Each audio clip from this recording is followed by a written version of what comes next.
안녕하세요. 저는 혼자서 2명의 딸을 키우고 있는 워킹맘입니다. 저의 신세가 너무 쪽팔려서 감히 어디다 말할 용기가 나지 않아 어디에도 풀어놓지 못했던 제 이야기를 익명 뒤에 숨어서라도 속 시원하게 털어놓고자 이렇게 사연을 보내게 되었습니다.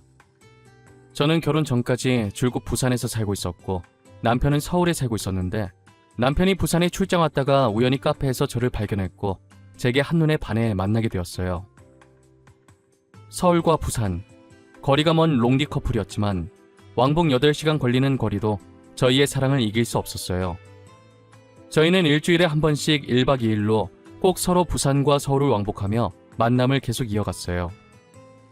그러다 서로의 얼굴을 못 보는 시간이 아까워졌고 헤어짐도 아쉬워 결혼을 결심하게 되었어요. 아무래도 보통 결혼을 하면 남편을 따라가서 저도 서울로 올라가기 위해 신혼집을 서울로 알아보고 있으니 저희 부모님께서 많이 아쉬워하셨었어요. 솔직히 저도 고향인 부산을 떠나고 싶지 않았어요.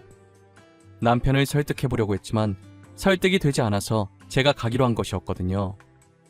서울 사람들이 보기엔 부산이 지방이라 저도 일반적인 촌사람이라고 생각할 수 있지만 나름 부산에서 부자들이 산다는 동네에서 살며 부족함 없이 컸어요. 반면 시댁은 서울에 살지만 대출을 끌어서 겨우 전셋집에 살고 있었어요. 저는 결혼하면서 부모님이 도와주신 돈과 제가 모아온 돈, 그리고 대출을 조금 받아서 집을 장만했죠. 시댁 전세금으로 빚 갚으라고 하고 시어머니를 저희 신혼집에 모시고 살았었어요. 저는 아무래도 연애 결혼을 했다 보니 연애했던 감정 그대로 알콩달콩 닭살 돋는 애정행각을 하다가도 가끔은 투닥거리며 싸우기도 하며 행복하게 잘 살 수 있을 줄 알았어요. 하지만 제가 로맨스 드라마를 너무 많이 봐서 현실과 너무 다른 환상만 키워왔던 걸까요? 남편은 여느 남편과 똑같이 저에 대한 사랑이 점점 식어가고 다른 사람처럼 변해가기 시작했어요. 남편의 애정이 식어가기 시작한 건 제가 둘째를 낳고 나서였어요. 제가 둘째를 낳던 날 남편은 더 이상 제가 여자로 보이지 않는다고 말했어요. 첫째 낳을 땐 회사의 중요한 프로젝트 때문에 제가 아이를 낳는 모습을 보지 않았었거든요. 둘째 낳았을 땐 남편이 연차를 내서 처음부터 끝까지 제 곁을 지켜줬었단 말이에요. 그런데 제가 회복실로 오자 충격받았다는 듯이 저를 쳐다보더라고요. 당신 표정이 왜 그래? 혹시 우리 아이한테 무슨 일 있대? 분명 아까 애기 건강하게 태어났었는데 잠깐 사이에 무슨 일 생긴 거야? 아니, 내가 당신 애 낳는 모습 이번에 처음 봤잖아. 원래 이런 거야? 애 낳는 모습이 너무 징그러워. 괜히 봤어. 수고했다고, 잘했다고 해도 모자랄 판에 힘들게 애 낳고 온 사람한테 왜 그런 말을 해? 괜히 봤다니, 징그럽다니. 도대체 뭐가 징그러워? 신비롭지. 신비롭다고? 아니야, 징그러워. 내 기억에서 지우고 싶어. 그리고 미안한데 당신이 더 이상 여자로 안 보여. 저는 남편의 마지막 한마디에 머리를 망치로 맞은 듯한 느낌이 들었어요. 제가 안 그래도 둘째를 출산하기 며칠 전에 글을 하나 읽은 게 있었거든요. 아내의 출산을 지켜본 후에 남편이 더 이상 자신의 아내가 여자로 보이지 않는다고 정 떨어진다는 글을 본 적이 있었어요. 당시 그 글을 읽을 땐 남편이라는 사람이 어떻게 저런 말을 할 수 있지 했었는데 제 남편이 그 남자와 똑같은 말을 해서 너무 충격이었어요. 너무 충격적이라 제가 한동안 정신을 차릴 수가 없더라고요. 친정 부모님이 올 때까지 역시 나간 사람 마냥 멍하니 천장만 바라보고 있었어요. 친정 부모님이 병실 문을 열고 들어오는데 눈물만 나는 거예요. 제가 얼굴 보자마자 눈물을 터뜨리니 부모님은 영문도 모른 채 오는 저를 따뜻하게 안아주었어요.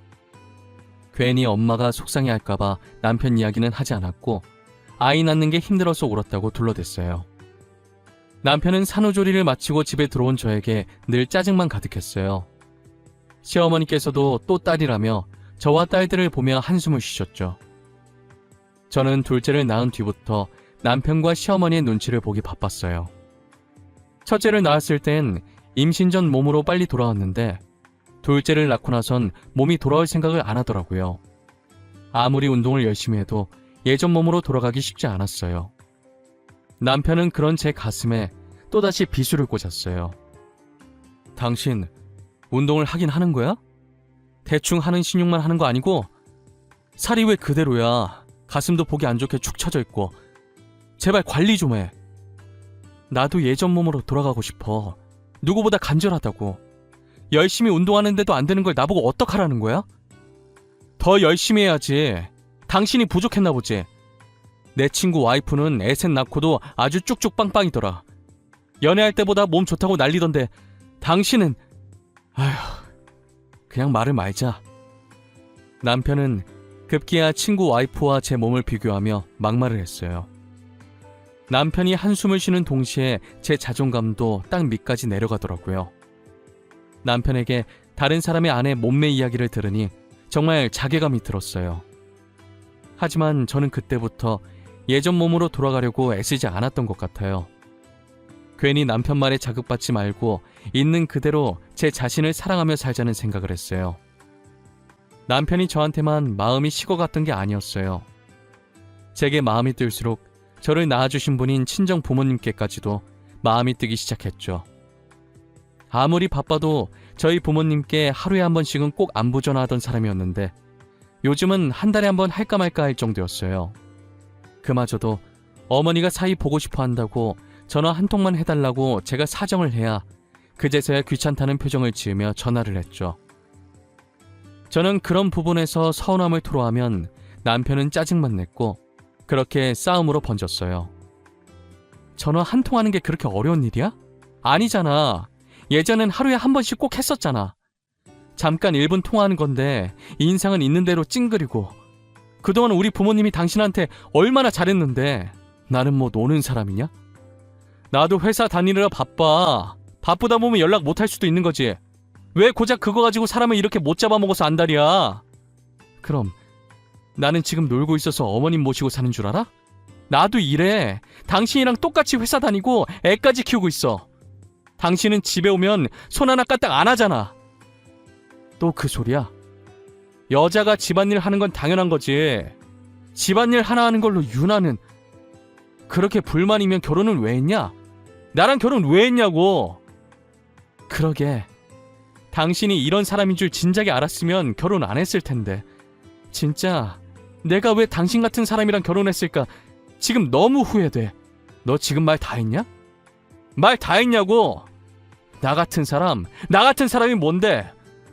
이게 보자 하니까. 야, 내가 오냐 하니까 아주 만만하지? 어? 생각해보면 큰 싸움으로 번질 일도 아니었는데 항상 이렇게 이야기 나누다 큰 싸움으로 번져서 저는 남편에게 뺨을 맞고 남편은 자기 분에 못 이겨 물건을 던지고 집을 나가요. 시어머니께서는 거실에서 TV를 보고 있으면서 저희가 싸우는 소리가 다 들릴 텐데도 말리기는커녕 자기와 아무 상관없는 일이라며 예능 보면서 배꼽 잡고 웃고 있어요. 이놈의 집구석, 제 마음에 드는 것이 하나도 없었어요. 남편은 365일 내내 아픈 구석 없이 병원도 한 번 안 갈 정도로 건강하던 사람이었거든요. 명절이나 부모님 생신같이 꼭 친정에 가야 할 일이 생기면 몸이 안 좋다는 거예요. 제가 병원 가자고 하면 병원 갈 정도는 아니라고 집에서 쉬면 된다면서 병원엔 또 안 가려고 하더라고요. 그래서 혼자서 친정에 간 지도 꽤 됐고 항상 아이들 데리고 가라고 해서 아이들은 제가 데리고 있었어요. 남편은 이렇게 자기 핏줄인 아이들한테까지도 무신경한 사람이었어요. 아이들이 어떻게 되든 자기와는 상관없는 일이라는 듯 넘겼죠. 제가 회사에 일이 많아서 퇴근이 평소보다 2시간 정도 늦어진 적이 있었어요. 부랴부랴 집에 도착하니 시어머니와 남편은 안 보이고 아이들만 집에 남아서 울고 있는 거예요. 울던 첫째가 현관문에 있던 저를 발견하고 둘째를 손으로 가리키면서 무어라 이야기를 하는데 얼마나 울었는지 발음이 다 뭉개지고 둘째 울음소리 때문에 잘 들리지 않더라고요. 둘째한테 무슨 일이 있다는 말 같아서 안아들었더니 애 몸이 불덩이인 거예요. 고작 5살, 3살밖에 안 된 아이들, 게다가 아픈 아이를 남겨두고 어디로 갔냐 전화를 하려는 찰나에 딱 마침 남편과 시어머니께서 현관문을 열고 들어오더라고요. 당신 아이들 집에 두고 어머님이랑 둘이서 어디 갔다 오는 길이야? 애 몸이 이렇게 불덩이인데 당신 알고 있었어? 이 시간에 우리가 어딜 갔다 오겠어. 밥 먹으러 갔다 왔지. 안 그래도 애 아파서 밖에 나가면 더 안 좋을 것 같길래 집에 두고 갔지. 진짜 제정신이야? 지금 애가 아픈데 회식을 한다고? 병원부터 가야 할 거 아니야.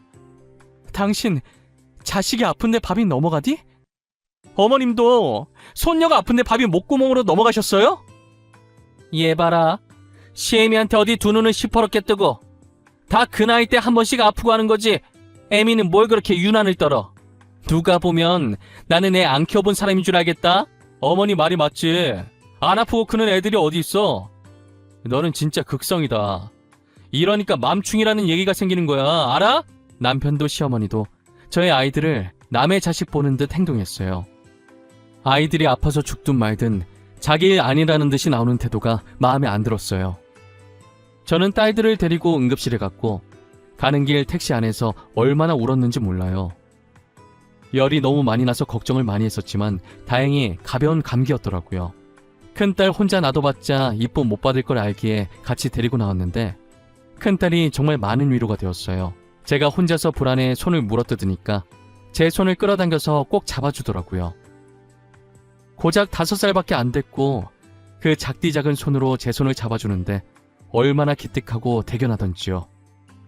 어린아이를 벌써 어른이 되게 만든 것 같아서 미안했어요. 그날 이후 남편과 제 사이는 서먹서먹해졌고 그러다 밤늦게 친정아버지께서 연락이 온 거예요. 저는 친정아버지의 전화를 받고 급하게 겉옷과 지갑만 챙겨서 나가려고 했어요. 자다 일어난 남편이 이 밤중에 어디 가냐고 묻더라고요. 우리 엄마가 자궁암에 걸렸대. 나 지금 당장 부산 가봐야 돼. 수술하셔야 하나 봐. 자식이라곤 나밖에 없어서 엄마 챙겨주러 가야 돼. 장인어른 있잖아. 장인어른께서 장모님 봐주면 되지. 굳이 당신이 가야 돼? 당신 회사는 어쩌고? 그리고 애들은 또 어쩔 거야? 아빠도 연세 있는데 힘들게 혼자서 어떻게 엄마를 보살펴? 회사는 휴가 내면 되고 애들은 당신이랑 어머님이 잠시만 봐주라. 애들을 우리가 보라고? 말이 되는 소리를 해. 엄마가 애를 봐야지 누구 보고 보라는 거야. 아빠랑 할머니가 봐줄 수도 있는 거지. 애는 나 혼자 만들었어? 아니잖아. 당신 애도 되잖아. 며칠만 있다가 올 테니까 그동안만 좀 봐줘. 부탁할게. 애미야, 그게 무슨 말이냐? 이 밤에 애들 놓고 혼자서 어딜 간다고? 어머님, 저희 엄마가 자궁암이래요. 수술 들어가야 한다고 해서 제가 병간호를 해야 할 것 같아요. 며칠 동안만 저희 애들 좀 봐주시면 안 될까요? 진짜 급해서 그래요. 애들이 엄마만 찾는데 지금 그런 가연 애들을 두고 가겠다는 말이니? 너 출가 외인이야. 우리 집안 사람이라고. 안사도는 사돈어른이 어련히 챙기시겠지. 저는 시어머니 말에 반박을 하려다 때마침 친정아버지께 연락이 와서 불이 나게 나왔어요. 지금 정신으로는 운전했다가 사고 날 것 같아서 급하게 터미널로 가서 심야버스를 예매했어요. 5시간이나 걸리니 가는 동안 혹시나 안 좋은 소식 들릴까봐 얼마나 긴장을 했는지 몰라요. 그래도 다행히 제가 병원에 도착하니 수술이 성공적으로 잘 끝났고 1인용 병실에 옮겨졌더라고요. 의식을 차린 친정어머니는 죽는 것도 아닌데 왜 저까지 불렀냐며 친정아버지를 타박했어요. 아무래도 매 명절마다 혼자 애들 데리고 부산 내려가니 대충 눈치를 채신 것 같았어요. 제가 서울에서 대접받고 살지 못하고 있다는 것을요. 그래도 어머니는 내심 제가 내려온 게 좋으신지 아픈 와중에도 싱글벙글 웃으시더라고요. 제가 어머니 병실을 지키는 동안 제 휴대전화는 불이 났어요. 시도 때도 없이 남편과 시어머니께 전화가 왔었거든요. 전화를 받지 않자 당장 전화 받으라고 아이를 인질로 협박을 하더라고요. 그래서 어쩔 수 없이 병실에서 조용히 나와 화장실 가서 몰래 통화를 했어요. 남편이랑 시어머니 전화를 쌩까? 네가 겁대가리를 상실했구나. 당장 서울로 올라와. 지금 어머니 너 오기만을 기다리고 있어. 지금 벼르고 계시니까 단단히 각오하고 올라오는 게 좋을 거야. 당장 어떻게 가? 엄마 수술한 지 이제 하루 지났어. 내가 한 달을 있다가 가는 것도 아니고 고작 4일 있다가 가는 건데 그걸 못 기다려?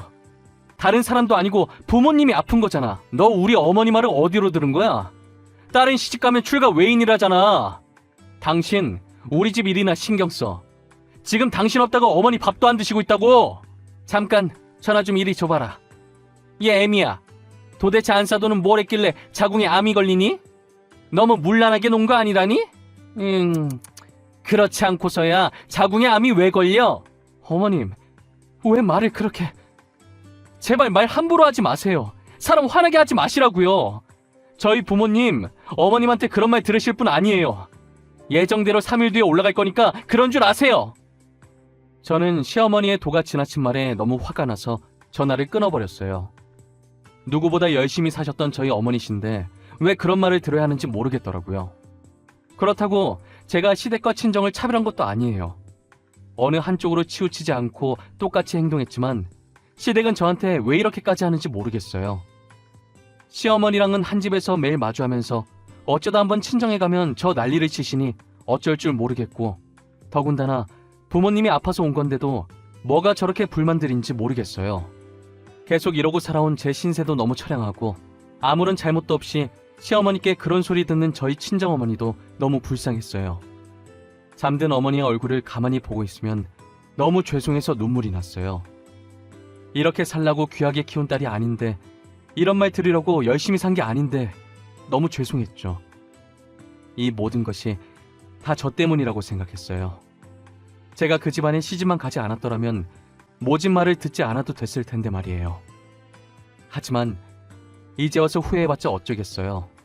이미 애도 둘씩이나 낳고 더 이상 돌이킬 수 없는 강을 건넌 것을요. 가여운 아이들을 봐서라도 제가 꼭 참고 견뎌야 했어요. 저는 어머니께서 퇴원할 때까지 열심히 병간호를 했어요. 나이가 꽤 있음에도 불구하고 다른 분들에 비해 회복력이 빨라서 다행이었어요. 첫날엔 너무 아파서 밥을 못 드셨는데 이틀째부터는 밥도 잘 드셨어요.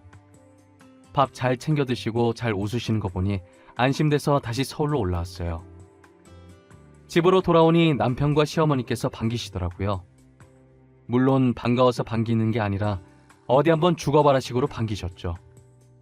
제가 신발을 벗고 들어가려고 하니 시어머니께서는 내 앞에 가방 하나를 던지시는 거예요. 시엠이랑 남편 말 안 듣고 나갔을 땐 이 정도 각오는 했겠지? 안 그래? 꿇어. 꿇고 우리한테 정식으로 사과해. 싫으면 그 가방 들고 이 집에서 나가고. 어머님, 해도 해도 너무한 거 아니에요? 제가 뭘 그렇게 잘못했어요? 아픈 부모님 돌본 게 그렇게 잘못한 일이에요? 시엠이 남편 무서운 줄 모르고 네 마음대로 할 거면 여기서 왜 사니? 사과를 하든 집을 나가든 둘 중 하나 선택해. 진심으로 사과하면 우리도 이번 일 그냥 넘어가 줄게. 저는 솔직히 왜 이런 수모를 당하면서까지 살아야 하나 싶고 당장이라도 이혼하고 싶었어요. 가방을 들려고 할 때쯤 아이들이 방문을 열고 고개를 빼꼼 내밀어서 저희를 보는 거예요. 울 듯 말 듯 눈에 눈물을 대롱대롱 달고 있는 상태로 저를 쳐다보는데 도저히 이 아이들을 두고 갈 수가 없겠더라고요. 저 아이들을 아빠 없는 혹은 엄마 없는 아이로 만들고 싶지 않았어요. 그래서 이를 악물고 시어머니와 남편에게 무릎을 꿇었어요. 무릎 꿇은 상태로 주먹을 쥐는데 화가 나서 손이 부들부들 떨리더라고요. 죄송합니다. 다시는 이런 일 없도록 하겠습니다. 제가 생각이 많이 짧았던 것 같습니다. 한 번만 용서해 주세요. 그래, 지금 네 꼴이 딱해 보이니 마음 넓은 우리가 이번 한 번만 넘어가 주도록 하마. 딸은 출가 외인이라는 것을 잊지 말아야 한다. 너가 우리 집 식구라는 것을 잊지 말란 말이야. 결국 이렇게 될 거 애초에 부산 안 갔으면 이런 꼴도 안 봤을 거 아니야. 괜히 갔다가 애들도 다 보고 있는 데서 얼마나 쪽팔려.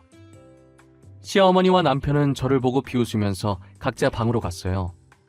치욕스러움과 분노로 섞여 온몸이 떨렸고 참았던 눈물이 흘러나왔어요. 딸들은 남편과 시어머니가 들어가는 걸 확인하고 눈치를 보며 제게 다가오더라고요.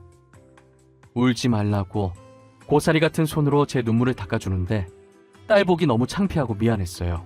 저는 그 뒤로 남편과 방을 쓰지 않았고 딸 방에서 딸들과 함께 지냈어요.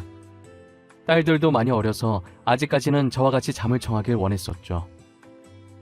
그렇게 5년이라는 시간 동안 오직 아이만 바라보며 이런 생활을 반복했어요. 그 사이 저희 친정어머니는 완치 판정을 받고 꾸준히 건강을 챙기셨어요. 친정어머니께서 완치 판정을 받은 지 1년도 채 되지 않았을 때 시어머니께서 건강검진을 하게 되었어요. 요즘 들어 아랫배에 통증이 자주 있고 폐경을 맞이한 지 오래인데 출혈이 있다는 거예요. 증상이 저희 친정어머니와 비슷해서 혹시나 하는 마음에 병원으로 모시게 된 거예요.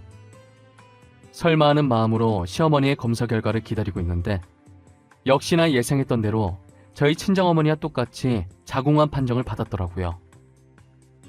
상태가 저희 어머니보다 심각하고 다른 곳에 전이가 되어 수술을 할 수 없는 상황이라고 하더라고요.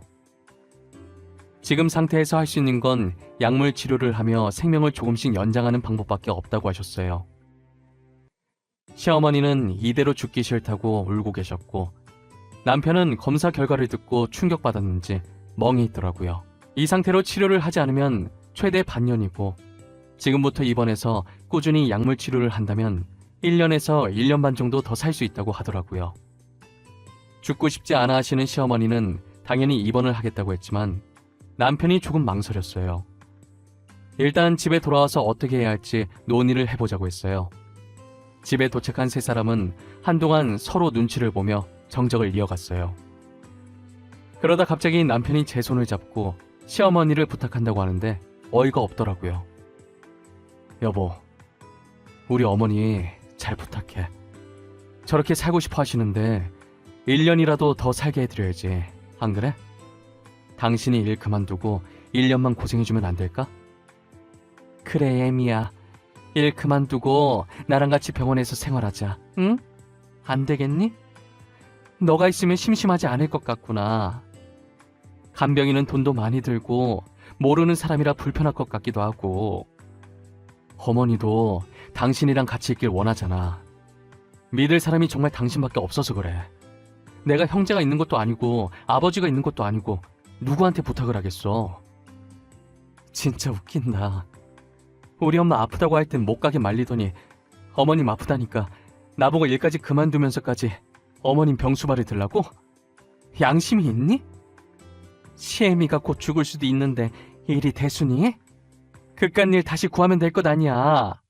그리고 안사도는 수술해서 완치받았는데 왜 그때 일을 꺼내고 난리야? 어머님은 5년 사이에 다 잊으셨나 봐요. 저는 아직도 이렇게 생생한데 말이에요. 어머님이 그러셨죠? 문란하게 놀아서 그런 병 걸린 거라고. 어머님도 되게 문란하게 노셨나 보네요? 아니 저게 미쳤나?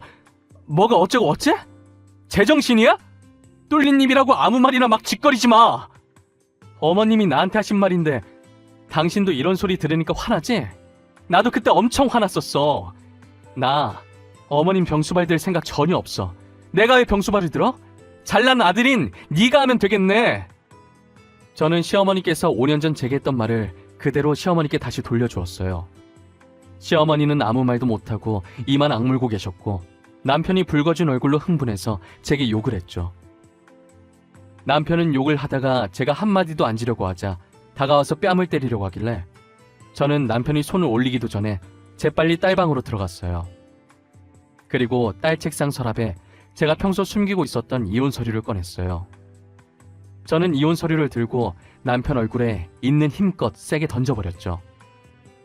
남편은 종이를 맞고 뭐하는 짓이냐고 소리를 지르길래 저는 손가락으로 종이를 가리키면서 여유로운 표정으로 저게 뭔지 한번 보라고 했어요. 남편은 합의 이혼서라고 적힌 종이를 보고 당황스러워하더니 이내 다시 가소롭다는 표정을 짓더라고요. 합의 이혼서? 참나. 지금 당신 나한테 합의 이혼서 드림인 거야? 나랑 이혼하려고? 나랑 이혼해서 좋을 거 있어? 이혼녀 꼬리표 달고 살기 힘들 텐데. 그건 내가 알아서 할게. 걱정해줘서 고맙네. 지금 당장 비어있는 곳 적어서 다시 줄래? 내일 바로 이혼 서류 접수하러 갈 거거든. 진심이야? 진심으로 나랑 이혼하려고 하는 거야? 애들 아빠 없는 애 만들고 싶은 거야? 우리 애 이제 10살 8살이야. 아직 초등학생이라고. 애들 생각은 안 해? 그렇게 애들 생각하는 사람이 나한테 그렇게 했니? 미안하지만 딸도 아빠 필요 없대. 애들 자식 취급도 안 해놓고 이제 와서 아빠인 척 하지 마. 역겨우니까. 나는 이혼 안 해줄 거야. 지금 이혼 사유 너한테 있어. 며느리 의무 안 하려고 이혼하는 건데 누가 네 편을 들어주겠어? 그럼 이혼 소송할 수밖에 없지. 당신 어머니가 우리 엄마한테 했던 말들 당신이 엄마 병원 못 가게 나한테 했던 말들 다 녹음해뒀어. 그건 몰랐지? 남편은 녹음해놨다는 제 말에 많이 당황한 눈치더라고요. 사실 제가 한 말은 다 거짓말이고 녹음해놓은 건 아무것도 없었어요. 제가 그날 정신없이 부산에 내려갔었는데 녹음할 정신이 어디 있었겠어요. 하지만 남편은 제가 당당하게 나오자 믿는 눈치였고, 소송으로 간다면 자신들이 불리할 걸 알기 때문에 시어머니도 소송 들어가면 위약금 많이 물까봐 그냥 빨리 작성해 주라고 했죠. 결국 남편은 합의이혼서를 작성해 주었고 양육권도 제가 가지고 가는 것으로 합의를 봤어요. 와중에 양육비를 안 주려고 한 명씩 데리고 가자고 머리를 쓰더라고요. 그럼 저는 공평하게 아이들의 의견을 따르자고 했고, 아이들은 둘 다 저를 따라가려고 했어요. 그렇게 딸아이들의 양육권을 온전히 제가 가지고 올 수 있었죠. 저는 남편이 이혼 서류를 작성하는 동안 안방과 작은 방에 들어가서 남편과 시어머니 짐을 챙겼어요. 그리고 저번에 제가 했던 것처럼 두 사람 앞에 가방을 던지듯 내려놨어요. 남편과 시어머니는 이게 뭐냐는 눈으로 저를 쳐다보더라고요. 뭘 그렇게 놀라요? 두 사람 짐이에요. 챙길 게 별로 없더라고요. 혼수로 해왔던 제품들은 제가 나중에 택배로 보내드릴게요. 어차피 지금 택배 받을 집 없잖아요. 지금 뭐 하는 거야? 우리 보고 나가라는 말이야? 그럼 내가 나가? 여기 내 집이야. 잊었어? 우리 결혼했을 때 내가 해왔던 집인 거. 무슨 소리야? 우리 본가 전세금 빼서 보탰는데 그 돈을 줘야지. 이렇게 다짜고짜 나가라고 하면 우리 보고 어떡하라는 말이야? 당신이야말로 지금 무슨 소리를 하는 거야? 전세금? 그거 어머니가 빚 갚는다고 썼잖아. 설마 당신 몰랐어? 어머님이 빚 갚는다고 전세금 가지고 가셨었어. 나는 당신이랑 합의한 줄 알았지. 제 말에 남편은 시어머니를 째려보듯 쳐다보았고, 시어머니는 난처한 듯 남편 눈을 못 마주치더라고요. 분위기상 아무래도 시어머니께서 남편 몰래 전세금으로 빚을 갚은 것 같았어요. 시어머니께서는 빚 갚는다고 제게 전세금도 받으시고 남편이 대출금 갚으라고 준 돈도 다 받으셨더라고요. 그 돈의 행방은 시어머니께서 어떻게 하셨는지 저는 잘 모르겠지만요. 앞으로 남편과 시어머니가 어떻게 살든 집 없이 노숙자 생활을 하든 관심이 없었거든요. 남편이 이혼 서류를 다 작성했길래 잽싸게 이혼 서류를 뺏어 들었어요. 그리고 친히 현관문까지 열어주고 두 사람에게 나가라고 했죠. 두 사람은 안 나가려고 짐가방 든 채로 쭈뼛쭈뼛거리는 거예요. 그래서 제가 손으로 그들의 등을 밀며 거의 내쫓다시피 밖으로 내보냈어요. 그렇게 저는 남편과 이혼을 했고, 남편과 시어머니의 흔적이 가득한 집이 꼴보기 싫어서 이사도 했어요. 현재는 부모님을 보살피기 위해 딸아이를 데리고 부산으로 내려와 살고 있어요. 이혼을 한 뒤 그동안 있었던 일을 부모님께 말씀드리니 이혼 잘했다고, 그동안 어떻게 버텼냐며 저를 따뜻하게 안아주었어요. 저는 현재 이혼을 하고 되게 만족스러운 삶을 살고 있어요. 딸들도 남편과 시어머니가 없으니 이제는 눈치 보지 않고 외할머니와 외할아버지의 사랑을 듬뿍 받으며 씩씩하게 잘 자라주고 있어요.